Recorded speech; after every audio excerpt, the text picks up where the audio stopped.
Hi there and welcome back. So continuing on from the beautiful previous video that we were talking about, each soul has its own path and no path is better than any other path.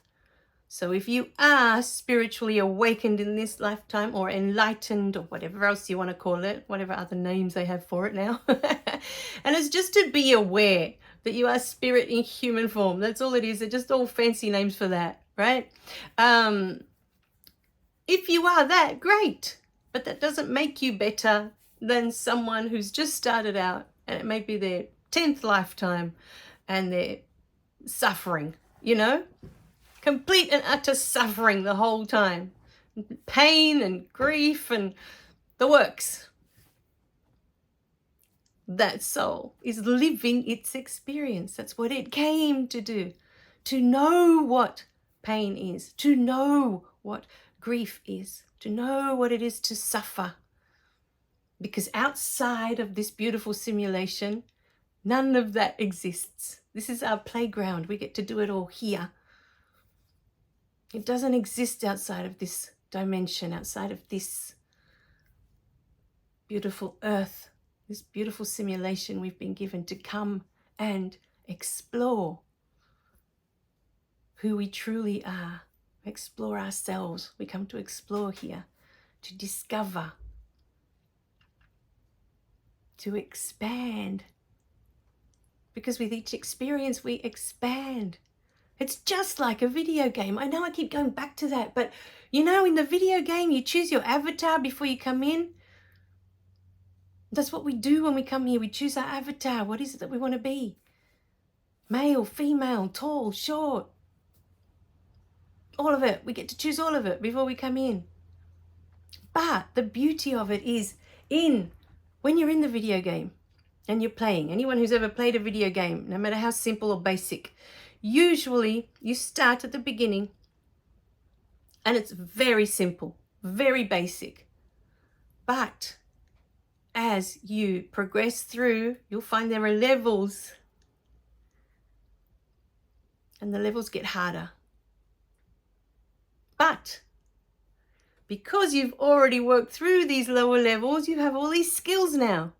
So you don't get to the higher levels and, oh, no, I can't handle it.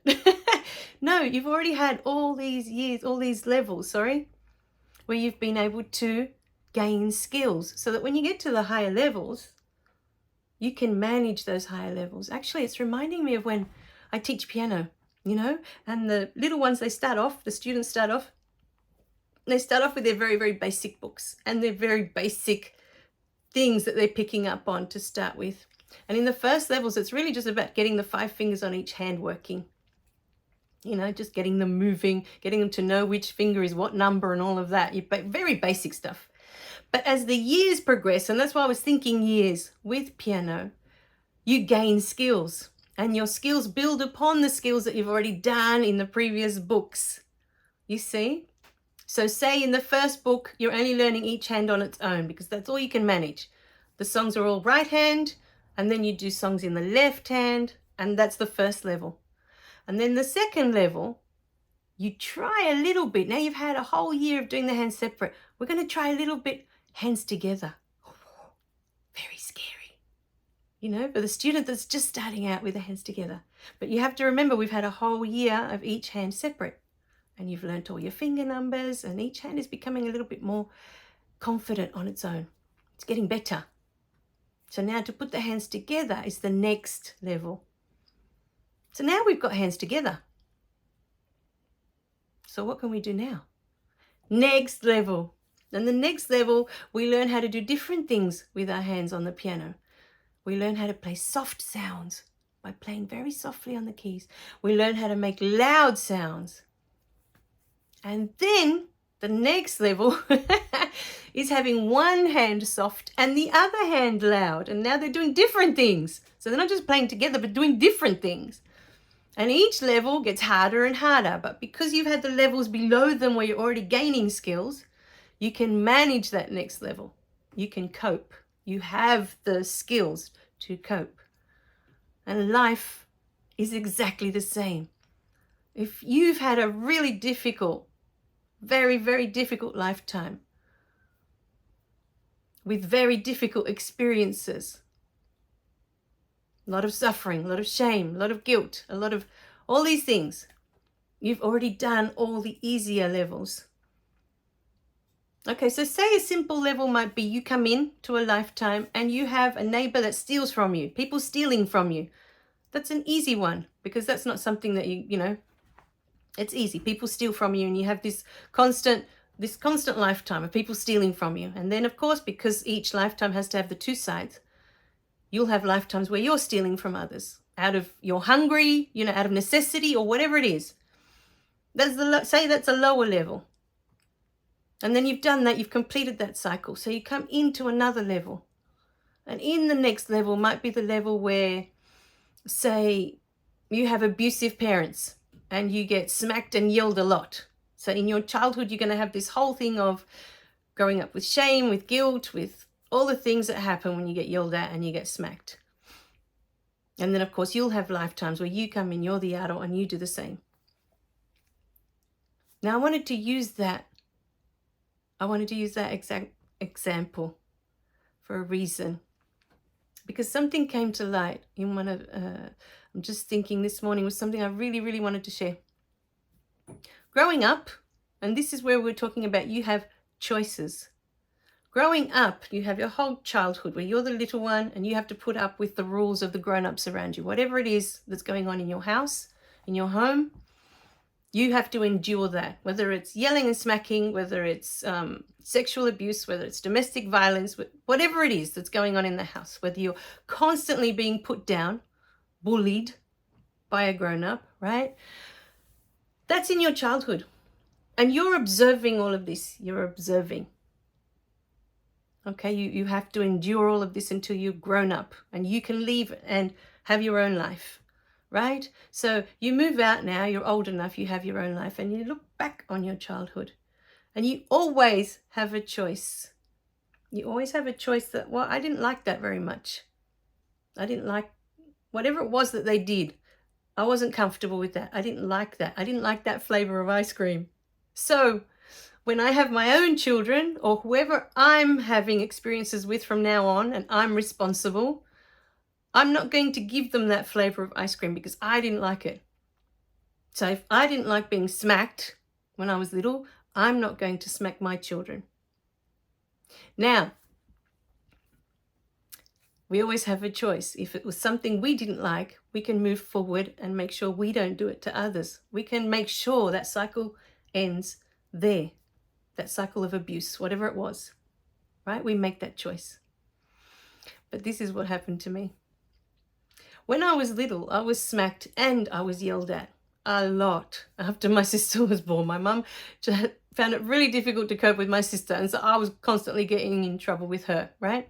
So there was the smacking and the yelling, and I swore as a grown-up, as soon as I left home, that when I had my children, I would never smack them and I would never yell at them because I knew exactly how that felt, right? So we waited over 15 years for my little one to appear, you know, for my daughter. Finally, she came. And in the first 4 years of her life, I don't know why I was doing the 4 out here because you can't see it. The first 4 years, I was yelling at her. And I was like, but I swore I would never do that. I never smacked her, right? Because honestly, I didn't see the point of it. I didn't learn anything from the smacking apart from being terrified of my mum. That's not really learning anything, right? As an adult, you would think whatever you implement is to teach them something. You know, if you don't want them to do that, then anyway. But that's not what I learned from the smacking. All I learned was to be terrified of my mum. That was it. Whenever she came, I was like, you know, she's going to smack me. Anyway, but when my daughter was born, after about the first year, and then, you know, they start talking and they start doing their thing and they start moving around, I found myself yelling at her. And I couldn't get over the fact that why am I yelling at her when I know that I hated being yelled at when I was little? I hated it, you know, more than the smacking. I think I hated the yelling more. And I couldn't for the life of me work it out. Why am I yelling at her? You know? And it wasn't until my awakening. That's what we mean about awakening.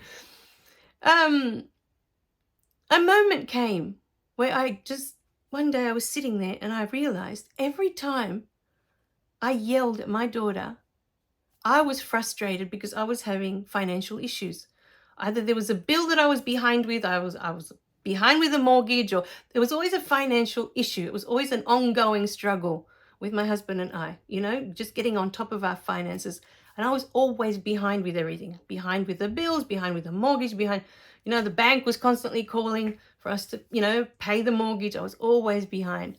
And I was finding that frustrating.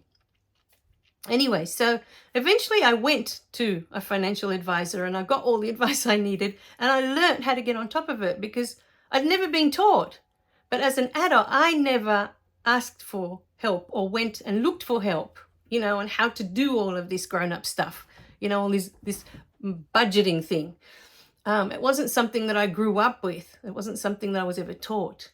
But as a grown-up, I had the responsibility. I could go and learn. I could ask someone to teach me, someone that knew, right? So that's taking responsibility. If you know you've got a problem with something, find the help you need. Sort it out. Why we keep living is like it's like madness. You expect it to change, but you're not doing anything different to change it. Anyway, so I did all that, but that was the reason I was frustrated. And my daughter would do something silly, like she was trying to learn how to pour milk into a cup. And of course she was 2 years old and the bottle was too big and she tipped half of it on the floor. Anyway, I went off the rails and I yelled at her and off she went, while I'm cleaning it up. But in that moment, I'm cleaning it up and I'm thinking to myself, why am I angry? Why am I yelling at her when it doesn't bother me to clean it up? And it doesn't bother me that she's learning how to do this. She has to make mistakes to learn how to do things. Without mistakes, we can't learn. As a piano teacher, I know that more than anyone else. You have to make 1 million mistakes in order for your pieces to sound beautiful on the piano. You have to make them, and you have to figure out different ways to play to make it sound beautiful and musical. Mistakes are necessary. So I already knew that with my daughter. I already knew mistakes are good. You have to learn. It's through mistakes that we learn. And so I'm cleaning up this milk, cleaning up this mess and thinking to myself, what is this? Why do I keep yelling at her? Every time and then it clicked, that morning I remember I was cleaning up the milk and I thought, oh, I'm just angry because I can't pay the mortgage and the bank's calling me again. And I was frustrated. Anyway, that was the first moment where I started to realize what was going on, why the yelling, why I was yelling at her. But then the gift of why sometimes, even though we know we didn't like it, we need to be the perpetrators. We were once the victims, and then it's our turn to be the perpetrators. And we can choose not to. We can choose not to. But in my case, I didn't know why I was doing it. It was just natural. I was just doing it. And partly, I think it was because it was a learned response from my mum. Whenever I did anything that wasn't something like that, like I spilt milk and she was going to have to clean it, I would get yelled at and I would get smacked.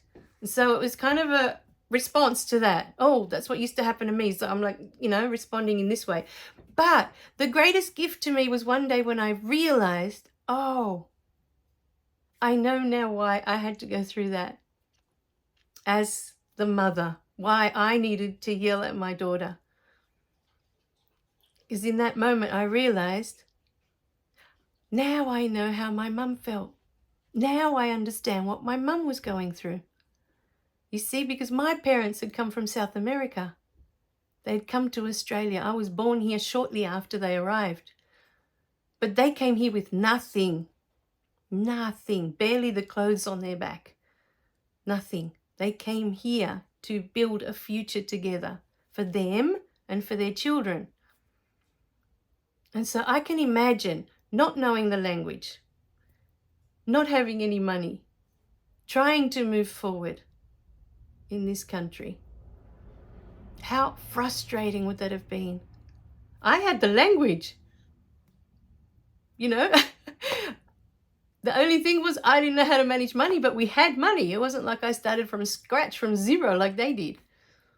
But I had to have that experience so that I could understand how my mum felt, what she was feeling, what she was going through. Every experience you have is a gift to you. It's a gift to your soul. You're giving this gift to your soul because your soul gets to have the experience it desired to have. It gets to know what that feels like. And sometimes we play both roles. We're the ones being yelled at and we're the ones that get to yell. Why? Because in being the ones that yell, we can understand, oh, that's what my parents were going through. Now I understand. It shows us compassion for them. So after she was 4, my daughter was 4, I didn't feel the need to yell at her anymore because I understood all that.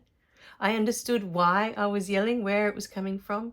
But then there was a deeper awareness that wasn't just why I was yelling at her, but because I needed to understand what my mum was going through so that I could have a deeper compassion for her and her experience here on earth.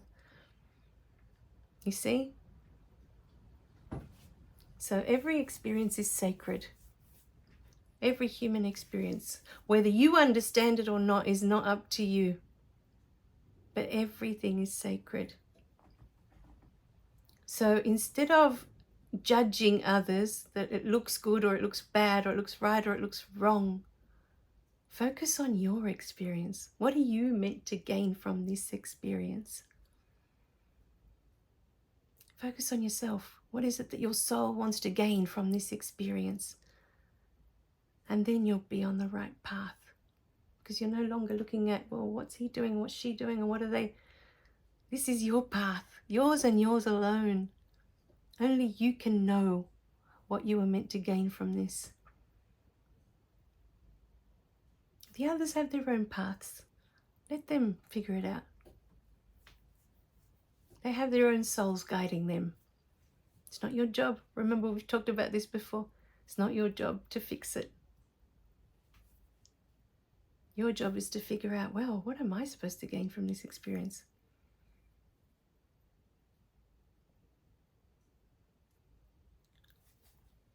All right, my darlings. I love you guys. Remember to click like and subscribe so you don't miss any of the messages. And hopefully that's left you with a whole new way of looking at life now. What am I meant to gain from this experience? Look at all the different things I gained from the yelling. One, it was out of frustration. It never had anything to do with my daughter. So if you ever thought that your parents were yelling at you or smacking you or going off the rails at you for anything, it was never about you, ever. And that's in my very first book, Your Past is a Gift. I already became aware of all of that then. It was never about you. They were going through their own frustrations, their own limitations. All right, my darlings. I love you. I'll see you in the next video. Bye for now.